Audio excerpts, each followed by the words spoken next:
바로 보는 TV 옴부즈맨, 먼저 주간 주요 이슈를 분석합니다. 차기 대권 주자로 주목받고 있는 반기문 유엔 사무총장이 1년 만에 방한했습니다. 반 총장은 방한 첫날 퇴임 후 한국인으로서 역할을 하겠다며 대권 도전을 시사했습니다. 반 총장의 작심 발언에 정치권의 관심이 집중되자 반 총장은 하루 만에 자신의 발언이 확대 해석됐다고 해명한 것으로 알려졌습니다. 식물국회 논란을 불러왔던 국회 선진화법에 대해 헌법재판소가 국회의원의 권한을 침해하지 않는다는 결론을 내렸습니다. 다수당의 일방적 법안 처리를 막겠다는 이 법안의 취지를 인정해 준 건데요. 여소야대 20대 국회에서 얼마나 협치가 이루어질지가 관건입니다. 미세먼지가 연일 기승입니다. 중국에서 오염물질이 유입된 데다 국내 미세먼지까지 더해지면서 미세먼지 농도가 평소의 3배 수준까지 치솟았습니다. 미세먼지가 국민 건강의 위협 요소로 떠오르자 정부는 경유값 인상 등 미세먼지 방지 대책 마련에 나섰는데요. 다음 달 종합 대책을 발표할 것으로 알려졌습니다.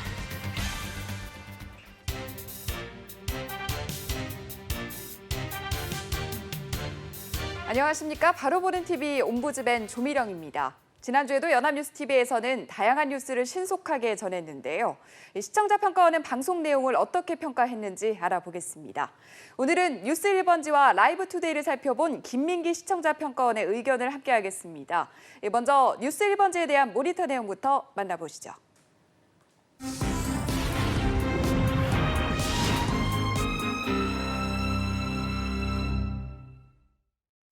뉴스 1번지는 주목해야 할 뉴스를 빠르게, 깊게, 쉽게 전해드립니다라는 캐치프레이즈로 시시각각 달라지는 전국 현안을 연합뉴스TV 정치부 기자와 정치평론가들의 재미있는 해설로 짚어보는 프로그램입니다. 뉴스 1번지는 평일 오후 3시 20분부터 4시 40분까지, 주말에는 오후 4시부터 5시까지 방송되는데 저는 5월 23일 오후 4시 20분부터 12분 40초 동안 진행된 북한 연이은 대화제의 의도는 편을 모니터했습니다.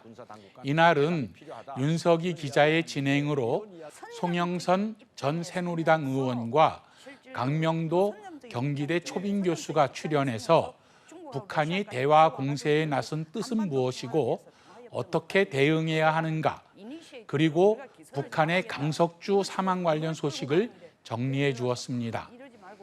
12분여의 짧은 시간이었지만 문답의 주제는 북한 대화 공세의 의도는, 또 북한 외교주역 강석주 사망, 최룡의 장의서열 1위, 성김 미국 육자대표, 주 필리핀 미국 대사 지명 등 4곡 진화됐고, 자막도 국방부 북핵 언급 없는 군사회담 제의 유감, 5.24 대북조치 6년, 남북교류 제로 시대, 그리고 강석주 20여 년간 대미 외교 핵협상 총괄 등 16개나 됐습니다. 첫 질문은 국방부가 북한 인민무력부의 전화 통지문에 대해 사실상 비핵화 의지를 보이지 않는다면 대화할 수 없다, 이런 취지의 통지문을 반송했는데 사실상 거부의 메시지로 봐야 되겠지요? 라고 하는 질문이었습니다. 답변도 강명도 초빙 교수의 대북 제재의 압박과 강도가 세지니까 전면적인 대화 공세로 나오는 것이라는 설명, 그리고 송영선 전 의원의 거부할 것 알지만 대화 명분을 쌓기 위한, 그리고 중국과 러시아에 보여주기 위한 평화 공세에 불과한 것, 이런 설명은 명쾌하고 또 이해하기 쉬워서 좋았습니다. 또 강석주는 20여 년간 대미 외교 핵협상을 총괄하고 제네바 협의를 이끌어낸 주역이었는데 강석주가 사망함으로써 이젠 리수용, 리용호의 투톱으로 북한 외교 라인의 세대 교체가 가속화됐다. 그리고 강석주 장례식에서 장애서열 1위로 최룡해가 등장함으로써 서열이 재편되었다 등의 자막은 질문과 해설에 대한 이해를 돕고 현안을 잘 짚어냈습니다. 아쉬웠던 것은 첫째, 5.24 조치 6주년을 겨냥한 공세라고 했는데 5.24 조치가 무엇인지 모든 시청자가 알고 있는 것은 아니니까 설명해 주었어야 하지 않는가 하는 생각입니다. 둘째로는 성김 주 필리핀 대사 지명에 관한 논의를 굳이 할 필요가 있었는가 하는 점입니다. 큐시트를 보면 북한이 대화를 제의하는 한편으로 탈북 북한 식당 종업원 송환을 또 요구하고 나섰습니다. 이 문제를 집요하게 물고 늘어지는 이유는 무엇일까요?와 북한 노동당 중앙위 김영철 부위원장이 쿠바 방문길에 나섰고 며칠 전에는 김영남 최고인민위 상임위원장이 중국을 거쳐 아프리카를 방문했습니다. 국제적 고립이 진행되는 와중에 무엇이 탈출구를 모색하려는 시도일까요? 이런 북한 관련 질문들이 남아 있었기 때문에 조금 좀 이상했습니다. 송영선 전 새누리당 의원, 자막에는 경남대 석좌 교수라고 나옵니다만 송 교수의 설명이 미국의 본격적인 대중 억제 체계 일환으로 요약된다라는 점을 생각하면 코너의 일관성이 흐트러진 것 아닌가 생각됩니다. 셋째로 대화 공세에 응하는 것 자체가 총선 이후 우리 정치와 사회의 분열을 도모하려는 북한의 술수에 현혹되는 것이고 미끼를 무는 것이긴 합니다마는 제재는 계속 엄혹하게 하되 일단 대화에는 응하는 양면적인 자세의 장단점도 논의했더라면 훨씬 심도가 있지 않았을까 생각합니다. 뉴스 1번지를 살펴본 김민기 시청자 평가원의 의견을 함께 하셨는데요. 라이브 투데이는 어떤 평가를 받았는지 만나보시죠.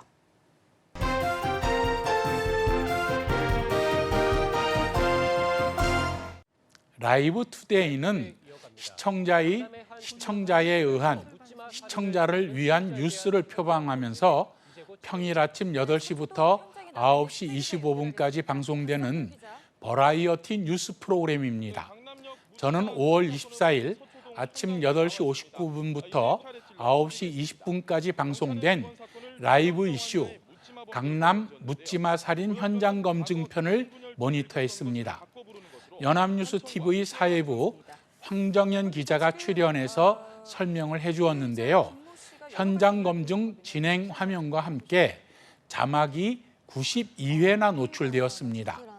그런데 특이한 것이 서초동 화장실서 강남역 살인 현장 검증, 사건 발생 후 일주일간 강남역의 추모 공간 마련, 꽃 쪽지에 안타까움, 불안함 표현, 여성 혐오 범죄 문제점 지적 계기되기도, 정부 전국 민간 화장실 개방 화장실 변경 검토, 경찰 조현병 환자 묻지마 범죄로 결론, 경찰 살인 혐의 적용에 26일 검찰 송치, 이런 자막을 통해서 상황과 경찰이나 정부의 대책과 방침을 전하는 자막이 여러 차례 반복되었습니다.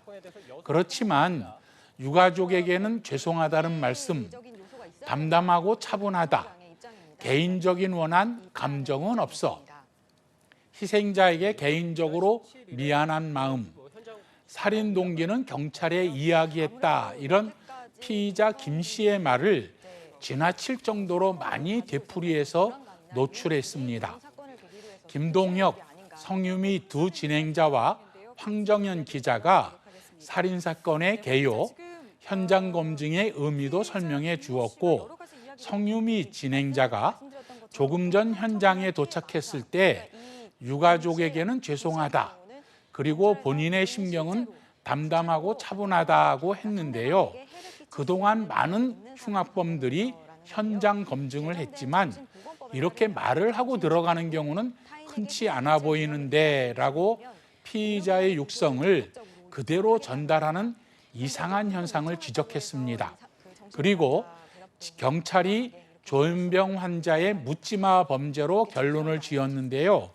조현병 이야기 좀 해볼까요? 라는 질문과 조현병은 과거 정신분열증으로 일컬었던 것을 바꿔 부르는 것인데 환청이나 피해망상 등이 동반된 만성 사고장애를 뜻합니다.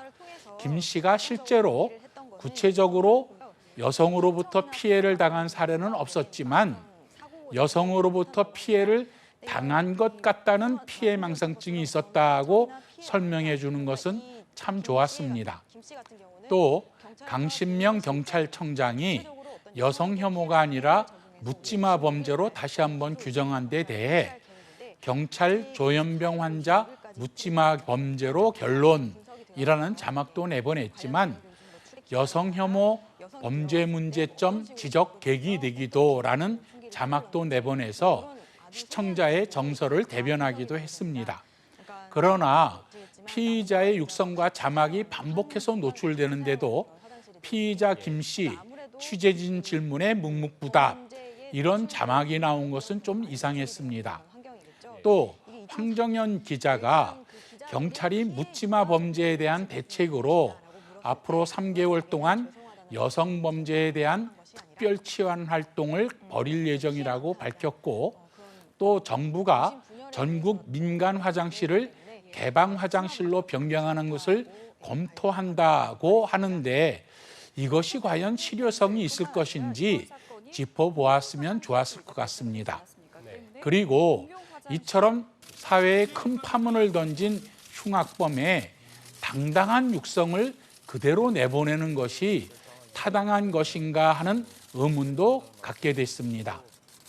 김동혁, 성유미 두 진행자도 왜 안산 대부도 토막살인의 피의자 조성호는 얼굴과 실명을 다 공개했는데 그보다 훨씬 더 충격과 파문을 일으키고 있는 김 씨에 대해서는 안경, 모자, 마스크로 얼굴을 가리게 하고 이름도 익명으로 처리를 하는지 경찰의 이중잣대와 흉악범의 취재진 문답 허용 이런 이유들을 추궁하고 책임을 물을 줄 알아야 할 것으로 생각합니다.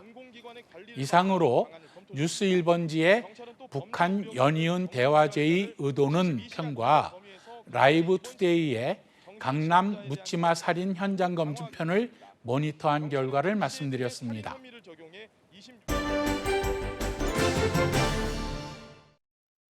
연합뉴스 TV에서 방송하는 제작 프로그램에 대한 시청 소감을 들어보는 캠퍼스 TV 리포트 시간입니다. 오늘은 명품 리포트 맥을 살펴본 명지대학교 영문학과 서윤재 학생 나와 있습니다. 어서 오세요. 안녕하세요. 네, 명품 리포트 맥을 살펴봤다고 들었는데 어땠나요? 네, 명품 리포트 맥은 한 프로그램 안에 3개의 코너로 구성돼 각각 정치, 경제, 사회적 이슈를 전하고 있는데요. 코너마다 기자들이 직접 내용을 전달해주며 날카로운 분석을 해주는 점이 신선했습니다. 또한 시청자들의 이해를 돕는 자료를 활용한 구성으로 어렵지 않은 뉴스의 패러다임을 제시해줬다고 생각합니다. 네, 그러면 지난 22일에 방송된 명품 리포트 맥에 대한 모니터 내용 자세히 전해주시죠. 네, 명품 리포트 맥은 보도국 기자들의 날카로운 분석과 입체적인 전망을 통해 한 주간 뉴스의 맥을 다각도로 짚어주는 프로그램인데요. 자세한 모니터 내용 지금부터 전해드리겠습니다.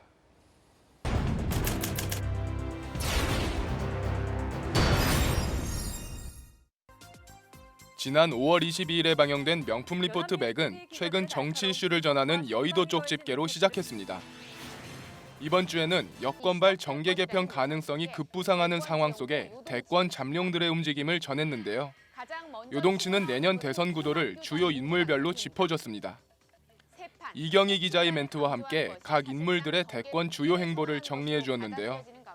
인터뷰 영상과 상세한 설명이 더해져 자칫 복잡할 수 있는 대권 지형도를 이해하기 쉽게 잘 풀어 보여주었습니다.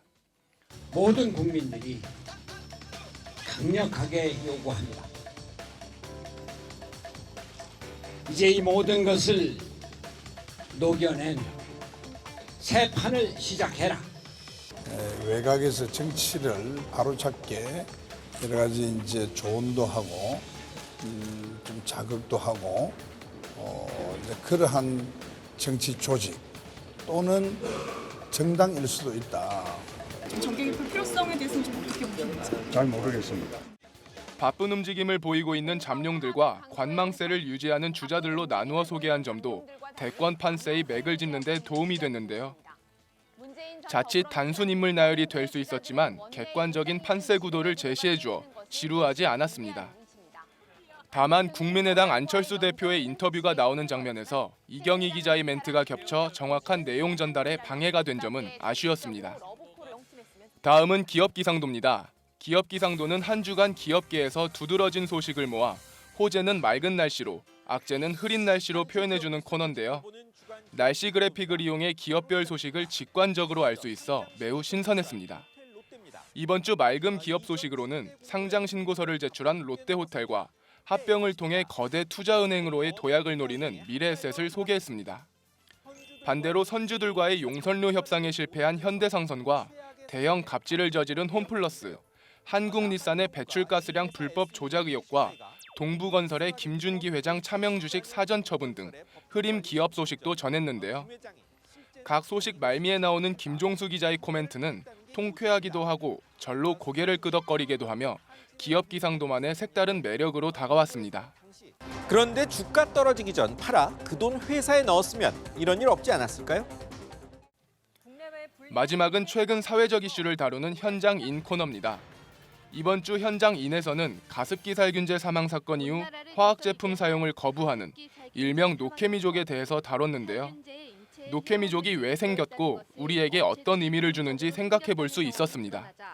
가습기 살균제에 인체에 해로운 물질이 들어있다는 것을 업체들이 고의적으로 숨긴 정황이 드러나고 이에 더해 정부의 관리 능력이 의심받는 상황을 전했는데요. 소비자들의 불만이 빠르게 퍼져나가면서 화학 성분을 포함한 제품의 매출은 줄고 친환경 제품의 매출이 크게 증가하고 있는 상황을 그래픽과 함께 제시해 노케미족의 증가 추이를 한눈에 알 수 있었습니다. 또한 실제 노케미족 생활을 하고 있는 사람들을 찾아가 노케미족으로 사는 방법을 생생하게 소개해 주었는데요. 네, 요즘에 사회적으로 크게 문제가 되고 그래서 마음이 불안하기도 하고 그랬는데 이렇게 믿을 수 있는 재료로 제가 직접 참여해서 만들으니까 안심하고 사용할 수 있을 것 같아서 좋습니다. 베이킹소다와 구연산을 이용해 설거지하고 염화칼슘을 이용해 직접 제습제를 만들며 아로마 오일로 만든 탈취제를 쓰는 등 생활 속에서 천연 제품을 이용할 수 있는 방법을 알려줘 좋았습니다. 기업은 제품에 대한 신뢰를, 정부는 관련 정책과 관리에 대한 믿음을 잃어 소비자들이 스스로 노케미족이 되고 있다는 마무리가 참 공감됐는데요. 이처럼 명품 리포트 맥은 자칫 어려운 얘기로 치부될 수 있는 주요 이슈들을 비교적 알기 쉽고 생생하게 알려주는 점이 인상 깊었습니다. 지금까지 캠퍼스 TV 리포트였습니다. 지금까지 현장인이었습니다.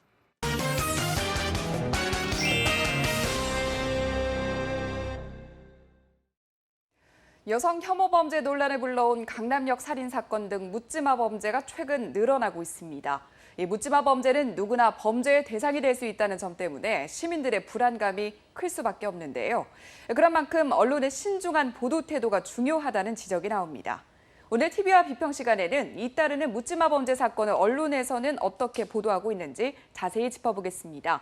명지대학교 디지털미디어학과 최선규 교수님 자리하셨습니다. 교수님 어서 오세요. 네, 안녕하십니까? 네, 우리 사회를 큰 충격에 빠뜨린 이번 사건을 우리 언론에서는 어떻게 보도했습니까? 네, KBS 뉴스는 서울 강남역 인근에서 일어난 일명 묻지마 살인 사건의 정황을 전하면서 피의자 김모 씨가 여자들에게 항상 무시당했다고 경찰에서 진술했다고 보도를 했습니다. 네. 누구나 피해자가 될 수 있었던 상황이기 때문에 여성들은 큰 충격을 받았으며 경찰의 추가 조사를 통해서 피의자가 정신분열증으로 4차례 입원했었다는 사실도 보도했습니다. 이 사건은 정신병을 가진 남성이 여성을 상대로 저지른 범죄라는 복합적인 성격을 가지고 있다고 평가를 했고요. 연합뉴스TV는 피의자 김 씨가 화장실 남성 칸 좌변기에 앉아서 기다리다가 남성들은 그냥 보낸 뒤에 피해자 여성을 기다렸다가 살인을 저지른 것으로 이제 드러났다고 보도했는데요. 서울 서초경찰서는 김 씨가 화장실에 들어간 이후에 화장실에 들어온 첫 여성이 바로 피해자였다. 그리고 김 씨가 화장실에 있던 시간에 남성은 모두 6명이 출입했다고 보도를 했습니다. 네, 교수님, 보통 이런 범죄 사건의 경우에 언론에서 범죄 상황이라든지 범죄 방식을 너무 상세히 보도하는 것 아니냐 이런 지적들이 끊이지 않았었는데요. 이번 사건 같은 경우는 언론 보도가 어떻게 이루어졌나요? 네, 이번 사건은 서울 한복판에서 한 30대 남성이 일면식도 없는 여성을 수차례 흉기로 찔러서 이제 살해한 아주 충격적인 사건이고, 이로 인해서 이제 여성 혐오 범죄에 대한 공론이 형성됐다는 점에서 충분히 보도 가치가 있다고 볼 수 있습니다. 지난 17일부터 24일까지 포털 사이트에 검색되는 관련 기사가 3천여 건에 이를 정도로 상당히 많은 보도가 이루어졌는데요. 네. 하지만 사건 자체가 상당히 자극적이고 강력범죄이기 때문에 보도가 선정적으로 흘러가지 않도록 경계를 해야 됨에도 불구하고 선정성을 넘어서 관음증에 가까운 보도도 많이 보입니다. 이번 사건 보도에는 이제 텔레비전 보도에서 사건 현장에 CCTV 화면이 사용됐는데요. 관련된 CCTV 화면을 보면 가해자가 화장실 앞에서 이제 담배를 피면서 기다리는 모습, 그다음에 가해자가 화장실로 들어가는 모습이 있고, 그리고 나서 이제 다른 여러 남성들이 화장실에서 들어가고 이제 나오는 모습이 있습니다. 네. 그리고 이제 피해자가 화장실로 들어가는 모습이 있고요. 그 이후에 이제 가해자가 범행 후에 나오는 모습, 그리고 피해자가 들것에 실려서 나오는 모습, 그리고 마지막으로 피해자의 남자친구가 이걸 발견하고 오열하면서 이제 쓰러지는 모습 등이 있는데요. 이 중에서 이제 가해자가 화장실 앞에서 기다리는 모습이라든지 아니면 화장실로 들어가는 모습, 아니면 다른 남성들이 화장실로 들어가고 나가는 모습 등은 보도 가치가 있다고 볼 수가 있습니다. 왜냐하면 가해자가 제압하기 쉬운 여성을 이제 골라서 살해했다고 이제 볼 수 있는 근거가 되기 때문이죠. 네. 이것을 통해서 이제 여성 혐오 범죄에 대한 공론도 형성이 됐다고 볼 수 있습니다. 하지만 피해자가 이 범행을 당한 이후에 들것에 실려 나오는 모습이라든지 아니면 피해자의 남자친구가 쓰러지는 모습 등은 뭐 공포 내지는 슬픔의 감정은 일으키지만 어떠한 이 공론의 형성에 기여했다고 보기가 힘듭니다. 실제로 지상파 뉴스 등은 이런 CCTV 화면의 보도는 하지 않았습니다. 굳이 그런 걸 보여주지 않아도 뉴스 전달이 가능하기 때문이죠. 근데 이런 모습을 보도하는 것은 아주 선정적인 보도의 그 일례로 볼 수 있고, 피해자의 주변 인물에게는 그 상황을 너무 자극적으로 전함으로써 아주 큰 충격을 주게 될 수도 있습니다.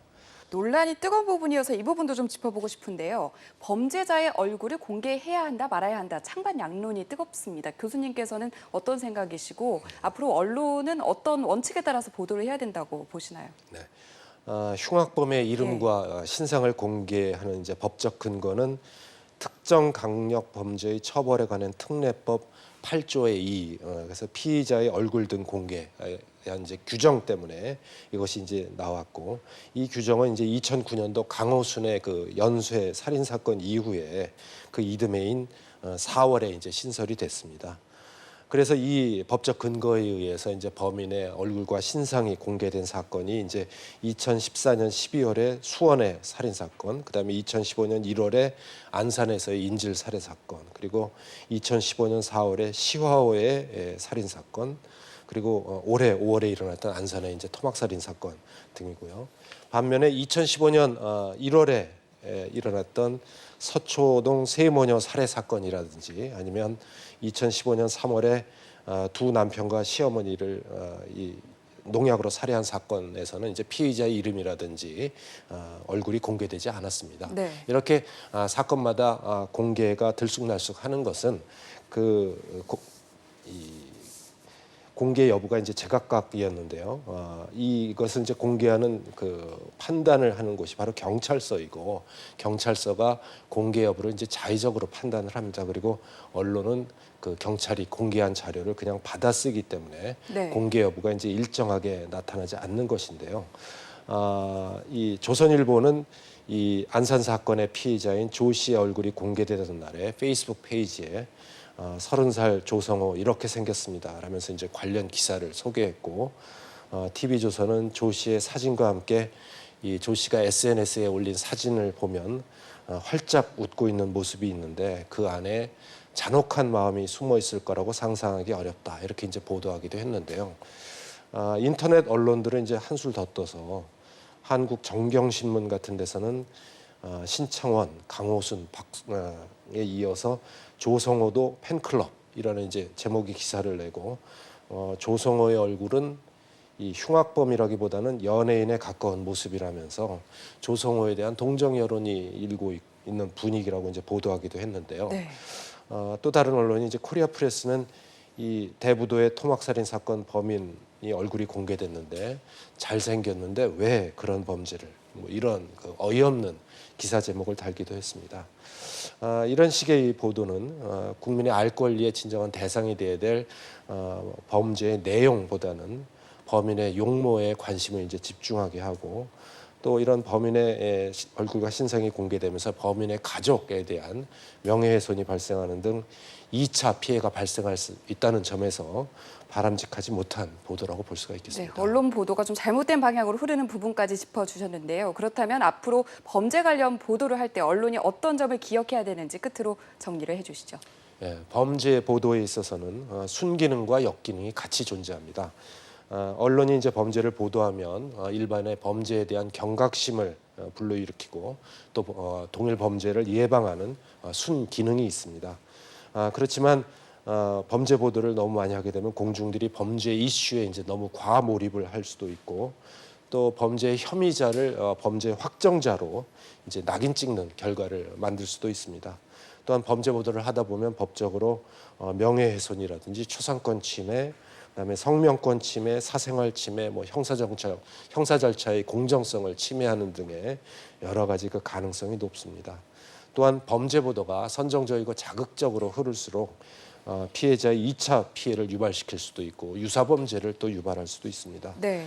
결국 뉴스의 기사 가치를 이 범죄 사건의 경중이라든지 사회적 의미 이런 데 두지 않고 이게 과연 뉴스로서 팔릴 수 있겠느냐, 그 상품성의 좌우에서 이제 이걸 판단하고 언론이 그걸 이용을 해서 뉴스의 소비자를 자극할 수 있는 그 정보만을 노출하려고 한다면 이는 이 언론사의 수익을 위해서 피해자를 팔아치우는 행위와 다름없는 행태로서 아주 비판을 받아야 한다고 봅니다. 범죄 보도에 있어서는 범죄의 사건과 범죄 관련자를 이제 엄격하게 구분해서 보도하고 해당 범죄와 관련이 없는 가족이라든지 관련자의 그 이름과 초상이 노출되지 않도록 유의하는 것이 상당히 필요합니다. 그리고 범죄 보도 관련자의 반론권을 네. 충분히 보장을 해야 되고 무엇보다도 이 범죄 행위를 너무 선정적이거나 자극적으로 묘사하지 않도록 주의하는 것이 가장 핵심적일 것으로 생각합니다. 네, 묻지마 범죄를 중심으로 범죄 관련 보도가 어떻게 이루어져야 되는지까지 짚어봤습니다. 교수님, 오늘 말씀 여기까지 듣겠습니다. 고맙습니다. 감사합니다.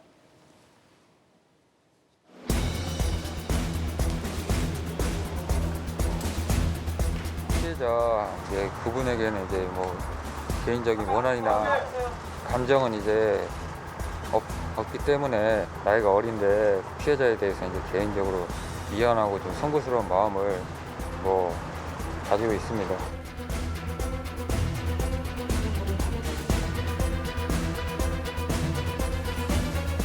본건은 피의자의 망상적 태도, 표면적인 범행 동기 기재,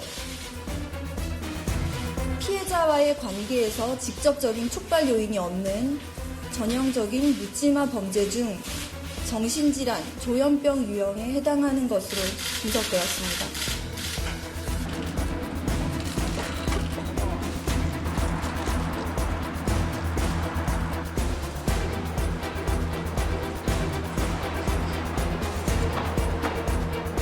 사회적인 약자, 물리적으로 약자인 여성이 죽음에 이르게 되었고 그것에 많은 여성들이 어떤 그동안 가지고 있었던, 품고 있었던 불안감과 공포가 드러난 것이 아닌가. 그렇다면 지금 우리가 해야 될 것은 편을 가르기보다 사회적 약자에 대해서 함께 손을 잡는 것.